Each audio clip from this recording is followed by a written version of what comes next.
A quarter of all brands spent 40% of their marketing budget or more on influencer marketing in the past year. That's up 5% year over year, so influencer marketing is booming. And in this video, we're going to talk about the different trends, compare the platforms, talk about a few tools you can start using to become part of the group doing this very effectively. There's quite an insane average return on spend on influencers as well, which is $5.78 for every dollar spent, with 36% of brands saying that their influencer content outperforms all their other content.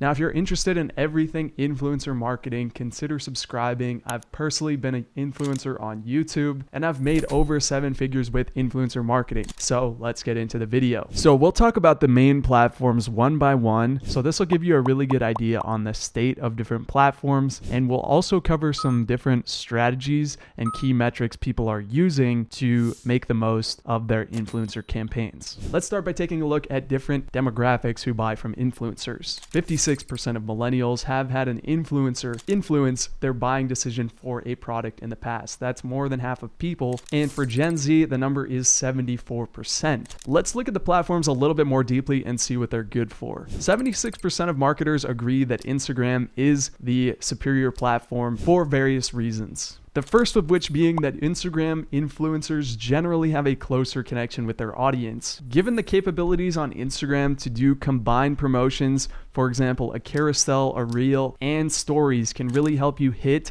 your target customers multiple times, and those touch points can move people closer to a buying decision. For this reason, marketers report that Instagram does have the best ROI. However, TikTok has its own advantages. Number one, the engagement rate is much higher for whatever that's worth. It can be as high as 30%, whereas Instagram, depending on the size of influencer, can range from 2% to 5 or 6% on average. TikToks also have more viral potential that depend less on follower counts. So the chances are higher you can get a viral post from a smaller account. And with new features like TikTok Shop, if you're able to use that as a distribution channel, that is a growing and still new feature where you can get a little bit of a competitive advantage. YouTube, though it on average is the most expensive, also gives you the most time in your placement to actually articulate and explain your product. And many studies show that YouTubers have the highest credibility and trust of all. About 2024, the good news is YouTube CPMs have gone down across the board, so you can get influencers for a more competitive price depending on your niche. So definitely worth taking another look if you're interested in this channel. Now, in general, in 2024, if you want to be competitive, you have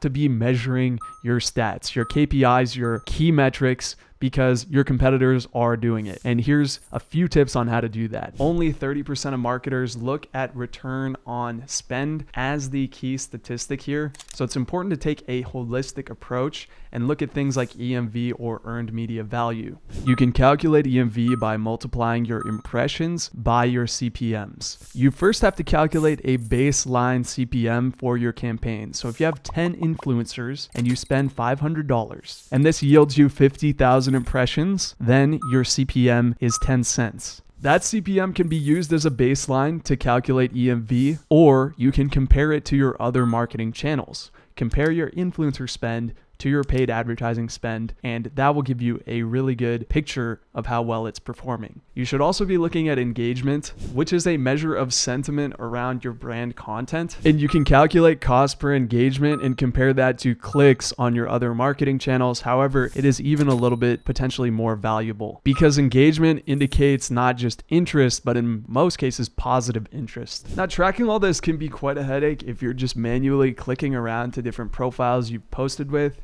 So having a platform like PartnerUp, which is not only helping you find influencers and identify red flags like fake followers, but it also automatically pulls in all the content users have posted for you so you can see EMV, engagement, and ROI without having to set up anything complicated. And if you're scaling beyond a handful of influencers, having something like this is absolutely critical just to make good decisions and know who to double down on, who to work with more. Now, before we wrap up, I'll give you a few additional tips for this year that you can start using. First, check out TikTok Shop. If it makes sense for your brand, it's still very early, so you can get in with less competition. Number 2, if you're a smaller brand, you want to take a look at micro influencers. You're not competing as much with the big brands to sign these people, and you can diversify across more people to reduce your risk on a single person. Naturally, these influencers are willing to work for less too, and small brands and small influencers go together very well. We'll have another video on micro influencers specifically coming up on our channel. Micro influencers also have higher engagement rates on average. On Instagram, it can be